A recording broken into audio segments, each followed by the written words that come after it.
Hello students. मैं ब्रह्मचंद शुक्ला एक बार फिर से आप लोगों का स्वागत करता हूं आपके अपने यूट्यूब चैनल एग्जाम 5 में। तो स्टूडेंट्स, आज से हम एक सीरीज स्टार्ट कर रहे हैं।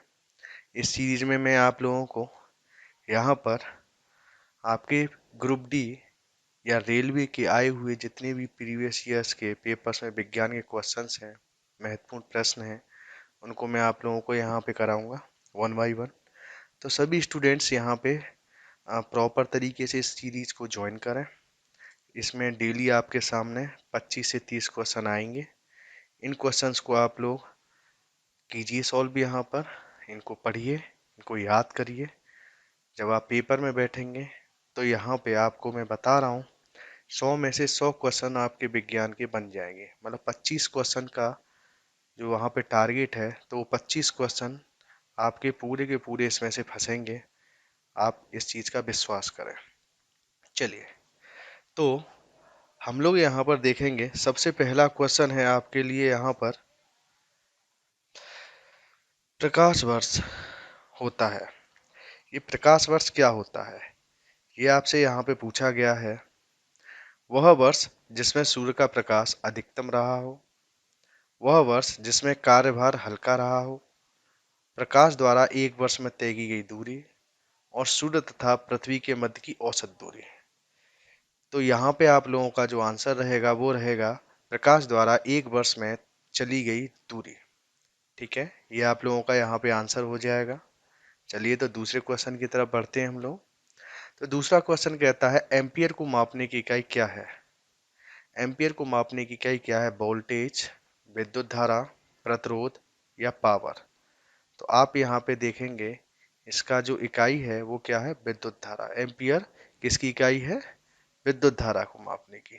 ठीक है, चलिए ध्यान से देखिए। अगला क्वेश्चन कहता है एक हॉर्स पावर में कितने वाट होते हैं। तो स्टूडेंट्स, एक हॉर्स पावर में यहाँ पर आप देखेंगे एक हॉर्स पावर में 746 वाट होते हैं। ठीक है, नेक्स्ट क्वेश्चन की तरफ बढ़ते हैं। शक्ति का मात्रक क्या होगा? शक्ति का मात्रक स्टूडेंट्स यहाँ पर आप करेंगे, क्या करेंगे? वाट। ठीक है, शक्ति का मात्रक क्या होगा? वाट होगा। नेक्स्ट क्वेश्चन है मेगावाट बिजली के नापने की इकाई है। कौन सी बिजली? मेगावाट जो होती है वो होती है उत्पादित बिजली की, और उपभोग की जाने वाली बिजली की इकाई होती है वो होती है किलोवाट में। क्या होती है स्टूडेंट्स? किलोवाट होती है उपभोग की जाने वाली। जो घरेलू मीटरों में जो बिजली का बिल आता है वो हमारे किस में आता है? किलोवाट में आता है। और उत्पादित की जाने वाली बिजली मेगावाट में होती है। नेक्स्ट क्वेश्चन, एक माइक्रोन बराबर होता है। तो स्टूडेंट्स, यहाँ पर एक माइक्रोन 1/1000 मिलीमीटर, या कह सकते हैं हम लोग यहाँ पर, ध्यान से देखिएगा, 10 की पावर -3 मिलीमीटर के बराबर होता है। वैसे अगर हम देखें यहाँ, तो एक माइक्रोन अगर आप यहाँ पे देखेंगे तो एक माइक्रोन जो होता है वो आप लोगों का होता है 10 की पावर -6 मीटर के। लेकिन हम लोग ये जानते हैं कि 1 मीटर बराबर क्या होता है? 10 की पावर 3 मिलीमीटर होता है। तो यहाँ पे अगर हम यहाँ पे रख देंगे 10 की पावर -6 गुणा 10 की पावर 3 मिलीमीटर रख देंगे, मीटर के स्थान पे क्या रखेंगे? 10 की पावर 3। तो इस तरीके से आपका बनेगा 10 की पावर -3 मिलीमीटर। ये आप लोगों का यहाँ पे बन के तैयार हो जाएगा। अगला क्वेश्चन देखिए। तो स्टूडेंट, पास्कल इकाई है, किस चीज की इकाई है? पास्कल स्टूडेंट्स यहाँ पर इकाई है दाब की। नेक्स्ट क्वेश्चन, बल का मात्रक क्या है? बल का मात्रक है न्यूटन। नेक्स्ट क्वेश्चन, निम्न में से कौन सी एक ऊष्मा की इकाई नहीं है? Calorie, kilo calorie, kilo joule या वाट। तो यहाँ पे वाट जो है ये आपकी ऊष्मा की इकाई नहीं है। ठीक है ना, क्या वाट ऊष्मा की इकाई नहीं है। आगे बढ़ते हैं हम लोग यहाँ पे और देखते हैं इस चीज को कि क्या है, कैसे है। ठीक है, तो एक माइक्रोन लंबाई प्रदर्शित करता है। एक माइक्रोन लंबाई प्रदर्शित करता है। तो आप देखेंगे यहाँ पे एक माइक्रोन बराबर होता है 10 की पावर -4 सेंटीमीटर। ठीक है, कितना? 10 की पावर -4 सेंटीमीटर। चलिए नेक्स्ट की तरफ बढ़ते हैं। कार्य का मात्रक क्या होता है? कार्य का मात्रक जो होता है वो होता है जूल। तेल का एक बैरल निम्न में से लगभग कितना लीटर होता है? ये होता है 159 लीटर। एक्चुअली में इसका होता है 158.987 लीटर। ये इसकी एक्चुअल माप होती है, लेकिन लगभग में हम लोग 159 लीटर इसको कह देते हैं। निम्न में से एसआई यूनिटों में से कौन सी सही सुमेलित नहीं है? तो यहाँ पे कार्य जूल बिल्कुल सही है, बल का न्यूटन सही है, द्रव्यमान किलोग्राम बिल्कुल सही है, दाब जो है आप लगाएंगे यहाँ पे डाइन, दाब का जो डाइन ये गलत है। ठीक है, दाब का जो डाइन है ये गलत है, क्योंकि डाइन जो है ये किसका है? ये बल का होता है। ठीक है, दाब का क्या होता है? पास्कल होता है। दाब का क्या होता है? पास्कल होता है। ठीक है, ये याद रखिएगा आप लोग। आगे देखिए, 1 किलोग्राम प्रति सेंटीमीटर स्क्वायर दाब समतुल्य होता है, ये होता है आपके 1 बार के। ठीक है, प्रकाश वर्ष इकाई है दूरी मापने की। प्रकाश वर्ष किसकी इकाई है? दूरी मापने की। नेक्स्ट क्वेश्चन, निम्न में से कौन सा एक सुमेलित नहीं है? डेसिबल ध्वनि की प्रबलता की इकाई, अश्वशक्ति शक्ति की इकाई, समुद्री मील नौ संचालन में दूरी की इकाई, सेल्सियस ऊष्मा की इकाई। तो यहाँ पे स्टूडेंट्स आप ध्यान दीजिएगा, सेल्सियस जो है ये ऊष्मा की इकाई ना होकर ये किसकी इकाई है? ताप की इकाई। ये स्टूडेंट किसकी इकाई है? ये है ताप की इकाई। तो नेक्स्ट क्वेश्चन की तरफ बढ़ रहे हैं स्टूडेंट्स। पारसेक मात्रक होता है किसका? पारसेक जो होता है वो दूरी मापने का मात्रक होता है। किसका? दूरी मापने का। डॉप्सन इकाई का प्रयोग किया जाता है, डॉप्सन इकाई का प्रयोग किया जाता है ओजोन परत की मोटाई मापने में।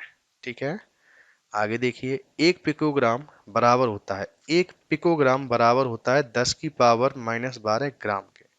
ठीक है, क्योंकि 1 पिको बराबर होता है 10⁻⁻12। अब ग्राम लगा दो तो यहाँ पे भी ग्राम लग जाएगा। ठीक है, निम्न में से कौन सा सुमेलित नहीं है? नॉट जहाज की चाल की माप बिल्कुल सही है, नॉटिकल मील नौ संचालन में प्रयुक्त दूरी की इकाई ये भी बिल्कुल सही है, एंगस्ट्रॉम जो है प्रकाश के तरंग दैर्ध्य की इकाई ये भी सही है, प्रकाश वर्ष समय का मापन की इकाई। तो ये जो है समय के मापन की इकाई ना होकर क्या है? दूरी के मापन की इकाई। प्रकाश वर्ष क्या है? दूरी के मापन की इकाई। नेक्स्ट, कौन सी इकाई को 0.39 से गुणा करने पर इंच प्राप्त होता है? तो स्टूडेंट्स यहाँ पर सेंटीमीटर को 0.39 से गुणा कर देंगे हम लोग, तो आपको जो माप प्राप्त होगी वो इंच में प्राप्त हो जाएगी। ठीक है, पारिस्थितिक दबाव एटमॉस्फेयर प्रेशर की इकाई क्या है? ये इकाई है आपको याद होगा क्या? बार। चलिए, 1 नैनोमीटर बराबर कितना होता है? 1 नैनोमीटर बराबर जो अगर आप देखेंगे तो 10⁻⁻7 सेंटीमीटर के। 1 नैनोमीटर बराबर क्या होता है? 10⁻⁻7 सेंटीमीटर के बराबर होता है 1 नैनोमीटर। ठीक है, क्योंकि अगर आप नॉर्मली देखेंगे तो 1 नैनोमीटर बराबर होता है 10⁻⁻9 मीटर। और हम लोग जानते हैं 1 मीटर बराबर होता है 10⁻² सेंटीमीटर। ठीक है, तो यहाँ पे 10⁻⁻9 मीटर की जगह पे 10⁻² सेंटीमीटर लिख देंगे हम लोग।